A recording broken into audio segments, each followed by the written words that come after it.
प्रधानमंत्री नरेंद्र मोदी ने चीन के तियानजिन में हुई संघाई सहयोग संगठन यानी एससीओ की 25वीं बैठक को संबोधित किया, जहां उन्होंने सुरक्षा, कनेक्टिविटी और अवसर के 3 स्तंभों पर सहयोग बढ़ाने पर जोर दिया।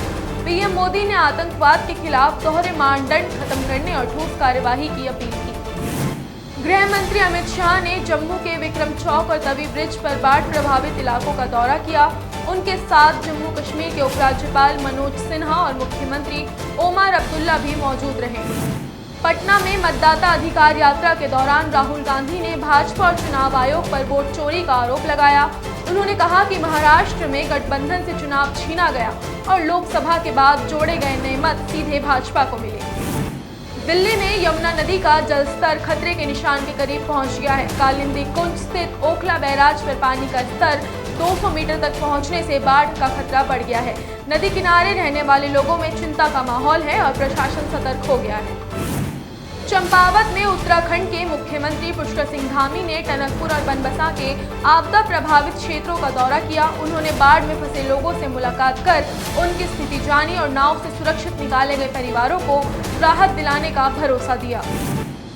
केंद्रीय मंत्री धर्मेंद्र प्रधान ने एनसीईआरटी के 65वें संस्थापना दिवस पर संस्था को बधाई दी और कहा कि बीते 6.5 दशकों से एनसीईआरटी ने भारत के ज्ञान को समृद्ध किया है। उन्होंने बताया कि राष्ट्रीय शिक्षा नीति 2020 के तहत नई पाठ्य पुस्तक को शामिल कर वैश्विक नागरिक बनाने की दिशा में सराहनीय कार्य हो रहा है।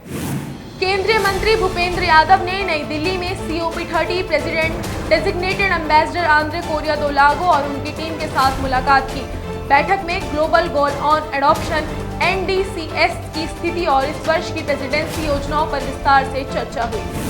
केंद्रीय संचार मंत्री ज्योतिरादित्य सिंधिया ने नई दिल्ली में इंडिया मोबाइल कांग्रेस यानी IMC25 एप्लीकेशन लॉन्च किया। इस मौके पर उन्होंने कहा कि दूरसंचार क्षेत्र और आज वैश्विक कनेक्टिविटी का प्रमुख चालक बन गया है, जो केवल सूचना आदान प्रदान ही नहीं बल्कि व्यापार, रोजगार को भी सशक्त बना रहा है। झारखंड में बीजेपी महिला मोर्चा और ग्रामीण कार्यकर्ताओं ने कांग्रेस और आरजेडी समर्थकों द्वारा पीएम नरेंद्र मोदी के खिलाफ अपशब्द कहे जाने के विरोध में प्रदर्शन किया। पुलिस ने कांग्रेस मुख्यालय पर सुरक्षा प्रबंधन के दौरान हल्का बल प्रयोग किया, जिससे कुछ लोग घायल हो गए। एशिया कप हॉकी चैंपियनशिप में कोरिया ने बांग्लादेश को 5-1 से हराया। ये मैच पूल बी के तहत Rajgir international sports stadium Bihar में खेला गया। कोरिया की ये जीत प्रतियोगिता में उसकी स्थिति को मजबूत करती है।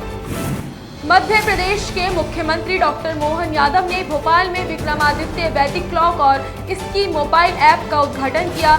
ये घड़ी पारंपरिक भारतीय पंचांग प्रणाली को आधुनिक तकनीक के साथ जोड़ती है।